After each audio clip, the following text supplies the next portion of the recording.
नमस्कार, India daily के digital platform पर आप सभी का बहुत बहुत स्वागत है। मैं हूं आपके साथ कीर्ति चौहान। गुजरात के पावन सोमनाथ धाम में आस्था, राष्ट्र गौरव और सांस्कृतिक चेतना का अद्भुत संगम देखने को मिला। प्रधानमंत्री नरेंद्र मोदी रविवार सुबह सोमनाथ में शौर्य यात्रा में शामिल हुए और फिर सोमनाथ मंदिर में पूजा अर्चना की। शौर्य यात्रा के दौरान पीएम मोदी दोनों हाथों में भगवान शिव का डमरू लिए दिखे। तो भगवान शिव के प्रथम ज्योतिर्लिंग सोमनाथ मंदिर की धरती से पीएम मोदी ने न सिर्फ आध्यात्मिक ऊर्जा का अनुभव किया, बल्कि स्वाभिमान, शौर्य और सांस्कृतिक विरासत का स्पष्ट संदेश भी दिया।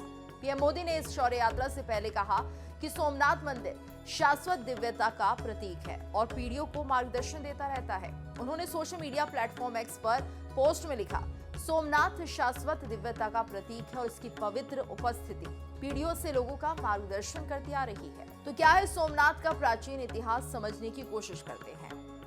यत्र गंगा च यमुना यत्र प्राची सरस्वती। इस श्लोक के मायने अत्यंत गहरे और दूरगामी हैं। ये श्लोक इस बात का भी सबूत है कि सोमनाथ मंदिर मानव इतिहास, लिखित स्मृतियां और सत्ता परिवर्तनों से भी पहले से उस पवित्र भूमि पर विद्यमान रहा है, जिसका उल्लेख इसमें किया गया है।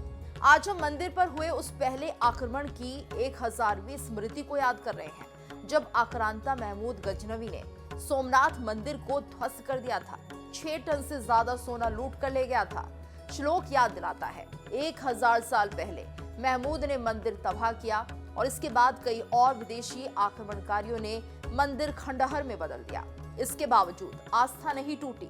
समुद्र की लहरों के साथ सांस लेता, समय की मार सहकर भी अडिग खड़ा सोमनाथ मंदिर आज भी आस्था का वो शाश्वत केंद्र है, जहां विनाश पराजित हुआ और विश्वास विजयी रहा।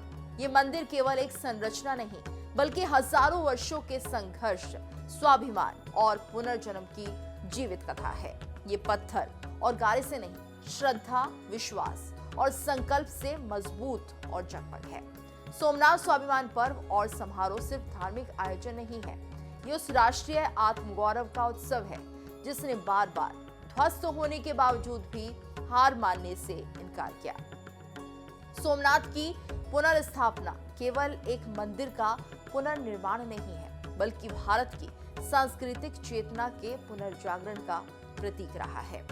यत्र सोमेश्वरो देवः तत्र मामृतम कृधि इंद्रायेन्दु परिस्रमा।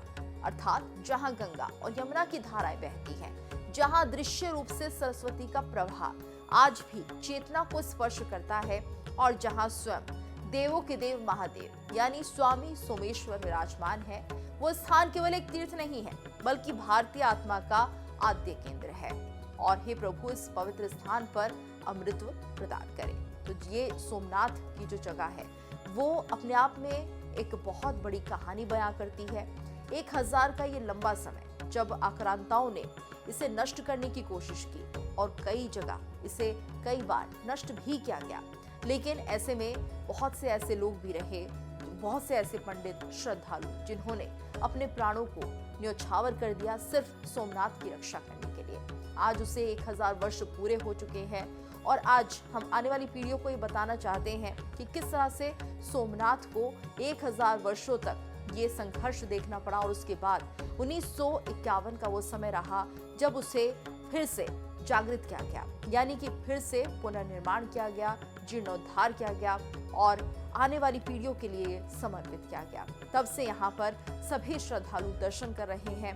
कुल मिलाकर जीर्णोद्धार को 75 वर्ष पूरे हो गए हैं और आज स्वाभिमान पर्व के तौर पर याद किया जा रहा है उस समय को, जब सोमनाथ ने उन दिनों को देखा जब उसे बार बार ध्वस्त करने की कोशिश की गई। कई आक्रांताएं एक एक कर यहाँ पर मंदिर को नुकसान पहुंचाने की कोशिश की, लेकिन इस मंदिर की जड़ें आज भी मजबूत है। आज भी इतिहास गवाह है किस तरह से इस मंदिर ने अपने अंदर के आध्यात्म को, अपनी शक्ति को आज भी जीवित किया हुआ है। आप इस खबर को लेकर क्या राय रखते हैं, कमेंट करके हमें जरूर बताइए।